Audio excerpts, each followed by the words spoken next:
Hi, I'm Deborah. I'm an expat coach and intercultural psychologist. I help people prepare for a move abroad and adjust once they're there. Today, I'm going to talk about and share some tips on how to deal with the paperwork, the secret sauce to get it done smoothly and easily as much as possible. Now, this is a topic that can be super stressful. I know it is for me. I really don't like going through the paperwork, but if you're going to move abroad, you're going to have to do that. If you're applying for a visa, so even more important because you have to request permission to enter the country. If you're not applying for a visa, you're uprooting your life and you're taking everything with you in terms of documents and your whole life, so you need to get that sorted out. So here I'm going to go straight to tip number one. Tip number one is separate things into categories.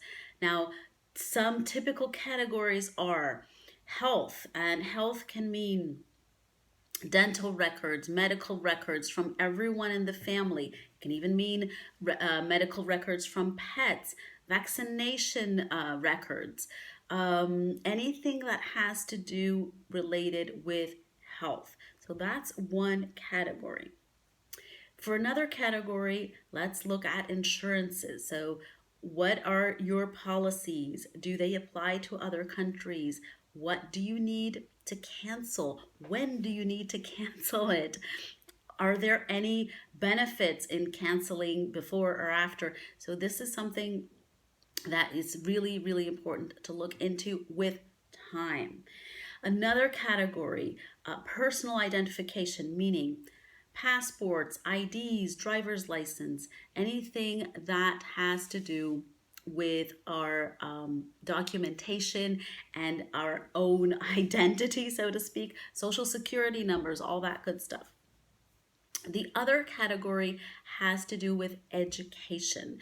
So if you have school-aged kids, transfers, grades, transcripts, anything that will provide information about the child's educational life. Now, these are just broad categories. We also have, for example, if you own real estate, you're going to have the deed and other aspects then. Then taxes is another category.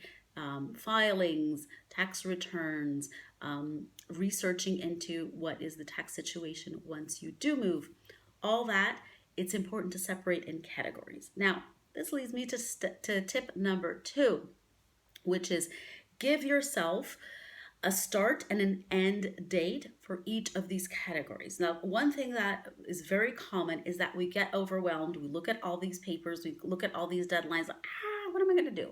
So, put on a timeline and count how many categories you have. If you don't have kids, you're not going to have probably the schooling category. Or if you don't have pets, you're not going to have the pets category, whatever.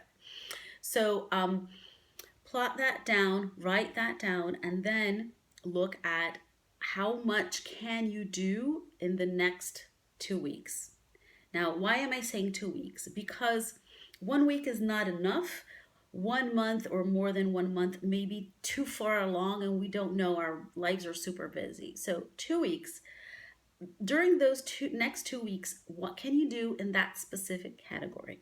Now, if you're pressed with time and you got to run, then you got to put a little bit more focus on this. If you have more time, if you're only moving in a year or more than that, then you can do this a little bit slower. And why is that? Because you're going to probably have to get apostilles and forms and many other things that can take a lot of time. So look at the timelines of that if you're, for example, applying for a visa, and look at the next 2 weeks. What do you need to do during those next 2 weeks, and then go 2 weeks at a time and look and focus on those 2 weeks. Now, my third and final tip is get help if it becomes too stressful. Now, pretty much every country will have a relocation agency or an immigration attorney. And if you can afford it, and sometimes it's not as expensive as we imagine, get help. Professional, competent help can really not only help us organize things, but also give us peace of mind that we're taking into account everything that needs to be taken into account. It's also good to consult reputable sources, so embassies and you know official agencies. Be very aware of blog posts and other resources, because not because they're intentionally inaccurate, but they might be outdated. These rules, especially if we're talking about visa application, they change frequently in pretty much every country. So it's really important to get up to date information. Use Google Translate if you can't understand the website. So there are many different tools at your disposal.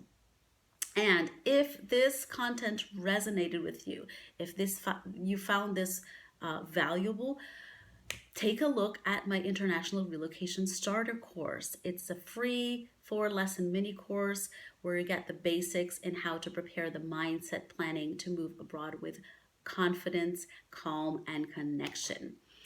It was a pleasure to be here. I hope you enjoyed this. All the links relative to everything, the starter course and all my other resources are in the description box. I hope you like this. Remember to like, share, subscribe, comment, all that good stuff. And I will see you next time. Bye.